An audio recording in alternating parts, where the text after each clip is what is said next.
Hello, I'm Tina Amir and welcome to my channel. This video is the most difficult lesson and most confusing, and I have to warn you, please don't watch this video if you haven't finished watching all my other videos. This is a really difficult lesson. If you are beginner, this is not for you, and if you are advanced learner, please watch my part 1 and part 2 conjunction videos. And this is the part 3. As I said in Malay, conjunctions mean kata hubung, and under kata hubung, let me give you a brief view about kata hubung. Kata hubung, kata or kata is word, hubung is connect. So kata hubung or kata hubung is conjunction, and under conjunction we have 3 sections, which is gabungan, the first one. This is in the part 1 video. Gabungan in Malay and in English it means combine, and then the part 2 video is about pancangan. Don't ask me in English what is it, I really don't know what's in English pancangan. But under pancangan we have relative, complement, and also keterangan, which is description. That's under the part 2 video. Now part 3 we're gonna go into kata hubung pasangan. Pasangan in Malay, in English translated would be pair or couple. Again, don't watch this video if you haven't understand the other videos. This is so confusing. Even for advanced level, just take it slowly. It's okay if you don't understand fully, but with time, of course, you will understand. I give example here. The pair words here would be baik and also ataupun. Baik actually in Malay means good. Atau is or, ataupun is like or even, something like that. I don't really know the specific word that precisely can describe this in English. And I give you one Malay sentence structure. This is formal pronunciation. Baik kamu mengaku ataupun saya tampar kamu. Informal pronunciation for this Malay sentence would be baik kamu mengaku ataupun saya tampar kamu. If you translate baik, it means good. But for this translation, it has nothing to do with baik, if you get what I mean. But it's okay, wait for a while. I will tell you how we say it when we speak. So for speaking, formal pronunciation would be baik kamu mengaku, kalau tak saya tampar kamu. Informal pronunciation would be baik kamu mengaku, kalau tak saya tampar kamu. In English it means you better admit or I slap you. As you can see, this lesson you cannot just directly translate. It lost its meaning when you translate directly. So I will tell you, this is another part of Malay language, how we used to say things, but it has another meaning. You cannot directly translate because of this. Mengaku in this sentence means confess, ataupun we don't say it for speaking, we don't use this word for speaking, ataupun this is super formal. So ataupun we translate when speaking, we replace with kalau tak. Kalau is if, tak is from the word tidak, which means not. So kalau tak means if not. Tampar is slap. Baik kamu mengaku. This is our sentence when we speak. Baik kamu mengaku. So in English when you translate, it become you better admit. In this sentence, baik doesn't mean good. It means baik kamu mengaku, better you admit, or you better admit that. Ataupun we replace with kalau tak when we speak. When translate to English, it become if not or else. Saya tampar kamu. Now from the first example, you can see already how it is weird thing. So that's why I said this lesson is difficult a bit, but that's how we used to say things. If you wanna threaten your friend like steal stuff from you, then you can say like that. Baik kamu ngaku, but don't slap your friend. We move on to the second example, pair of baik and also baik. I give example here for formal Malay sentence. Baik Lily, baik kakaknya, sama-sama cantik. Informal pronunciation would be baik Lily, baik kakaknya, sama-sama cantik. Actually for this one, this is correct in Malay sentence structure, and this is also how we say when we speak. So for speaking, this is the same sentence structure as well. In English it means Lily as well as her sister both are beautiful. I know it doesn't make sense if you translate baik alone in English, but baik Lily, baik kakaknya means both of them, Lily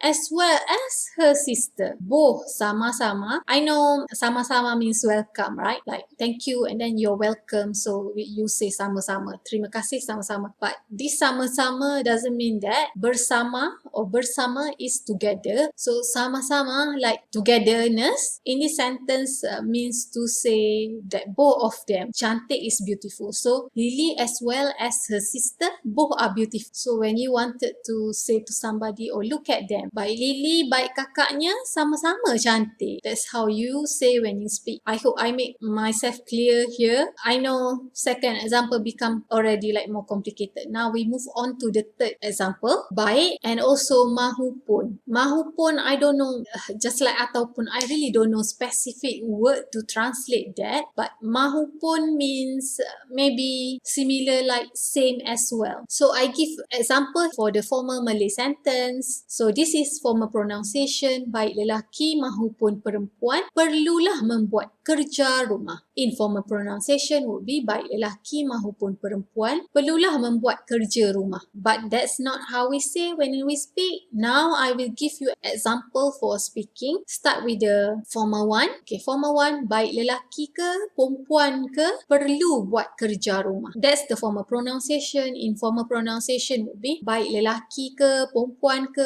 perlu buat kerja rumah. So if we translate this to English, it will be doesn't matter male or female must do housework chores. If it's a Malay formal sentence structure, if we translate lelaki means male or man, perempuan is female, but for speaking we say perempuan instead of perempuan. Perempuan tolong, perempuan. For speaking perempuan, perlu, need, buat, do, kerja or kerja is work, rumah is house. It's like housework, but kerja rumah is understandable, is a housework chores. Baik lelaki mahupun perempuan. This is formal Malay sentence structure, but for speaking, this means baik lelaki ke perempuan ke in this sentence actually replace with atau. Remember we learn about atau in the first video. When we speak, we say this is actually ke means atau, or it's like to say both female and male. Doesn't matter you male or female, you must do housework chores. I hope you get the examples I give. I'm very sorry that this is so difficult, but that's how it is.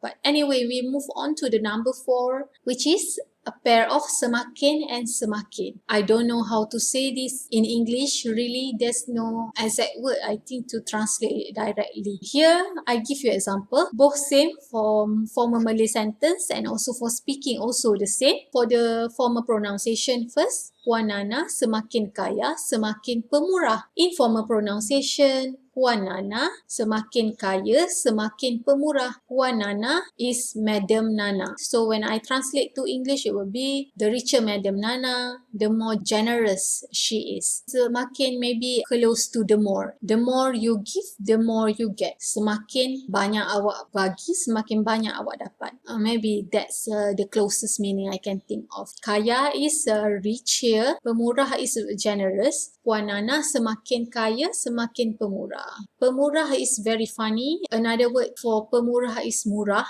Murah actually means cheap. But when you say somebody is pemurah, that doesn't mean that person is cheap, but that person is generous. So I hope I made myself clear for this example. Semakin is very nice to say. I hope you practice it as well. Now we move on to the 5th example. Sungguh pun and tetapi. Sungguh pun, I think the closest one to translate it is even though. So I give example here, formal Malay sentence, and then this is a formal pronunciation. Sungguh pun Lily makan banyak, tetapi dia tidak gemuk. Informal pronunciation would be sungguh pun Lily makan banyak, tetapi dia tidak gemuk. But for speaking, we say something like this. I go with the formal pronunciation first. Lily makan banyak, tapi dia tak gemuk. This is informal pronunciation for speaking. Lily makan banyak, tapi dia tak gemuk. So in English, we will translate, even though Lily eats a lot, but she's not fat. Makan is eat, banyak is a lot or many, tetapi means but for speaking we prefer to use tetapi. Tidak means not, gemuk is fat. As you can see here, sungguh pun is so formal. We use it in our formal Malay context. Tetapi and tapi actually proper Malay word, just we prefer to use tapi for speaking. You just say directly, when you speak you just say Lily makan banyak tapi dia tak gemuk. Lily eats a lot but not fat. That's the translation for that speaking part. Now we move on to the number 6. Number 6 is entah-entah. There's no way to translate this directly. So I give here formal Malay sentence. Formal pronunciation would be Lulu tidak jujur apa yang diberitahunya, entah betul, entah tidak. That's the formal pronunciation. Informal pronunciation would be Lulu tidak jujur apa yang diberitahunya, entah betul, entah tidak. But for speaking, we don't say something like that. But we still use entah. Okay, I go with the formal pronunciation first. Lulu tak jujur. Entah betul, entah tak apa dia bagi tahu. Or bagi tahu. So in English it means Lulu is not honest. Either right or not what she's told. Tak is from the word tidak, which means not. Jujur is honest. Apa or apa is what. Yang is that. Diberitahunya from the word beritahu, which means tell. Diberitahunya like that girl inform. This Lulu inform people. As you can see, we make it simple. Lulu tak jujur. Okay, you already know about that. But this entah, like you are in a state where you doubt somebody, so you say entah. When somebody asks you like, you know or not? And then instead of you say tak tahu or don't know, you also say entah. So for this sentence, Lulu is already known for being not honest. So you doubt what Lulu said. You like what she told right or not. So entah betul, entah tak apa dia bagi tahu. That's normally our intonation. You can speak with your friend with that kind of intonation. Entah betul, entah tak apa dia bagi tahu. That's the right intonation. I hope you clear about the 6th example. Now we move on to the last example of this topic. Sama ada. Some people write sama ada or sama ada. But when you say sama ada. But that's the formal pronunciation. Informal pronunciation would be sama ada. So sama ada and also ataupun. They are paired together. So sama ada means either. Ataupun as I said maybe closest one is or even. I give you formal Malay sentence here. This is the formal pronunciation. Guru besar meminta sama ada bapa ataupun ibu Alin untuk datang ke sekolah. That's the formal pronunciation. Informal pronunciation would be guru besar meminta sama ada bapa ataupun ibu Alin untuk datang ke sekolah. For speaking, we don't say something like that. We say like this. This is formal pronunciation. Guru besar minta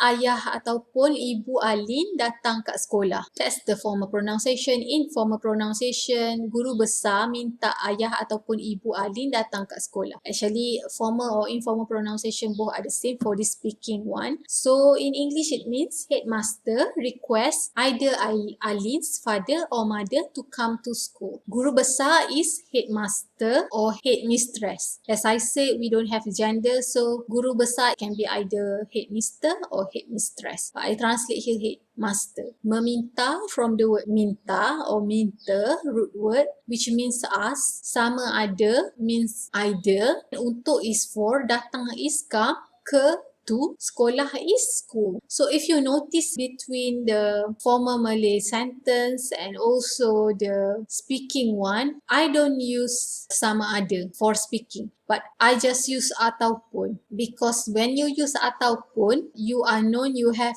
two choices. Either ask ayah or either ask ibu. Bapa and ayah is the same. I hope you watch already my video about family. Bapa and ayah are the same, but just for speaking, we normally use ayah. Bapa is very formal. Minta is from the word minta or minta. For speaking, we say minta. Ayah ataupun ibu Alin. Alin is a name of a girl. Datang is come. Ke I replace here with kat. Sekolah, or another word, di sekolah. Ke sekolah is very formal, we don't say that. So I hope you have clear idea also about this, because in English it's just something you give somebody a choice. Either your father or your mother can come. Ibu ataupun ayah. If you want to say atau only also okay. There's nothing wrong with that. No need to use ataupun. But here I give example ataupun because closer to the formal Malay sentence given. I guess that's all for now. Our lesson. I hope you really can catch up with these lessons. For those of you who request me videos and then I haven't make it, please know that I didn't disregard your request. I have my reason why I prioritize one video over another. Like for this one, conjunctions, I know many of you wait for a really long time, but I didn't make it. Now you can see why, because under Malay it's really actually complicated too. So I plan like for you to go to some stage where you learn my lessons already a lot, then only you come to this stage, then I can introduce this to you for your better understanding. Thank you for staying with me for this lesson. Thank you for watching me, and see you again next time. Bye.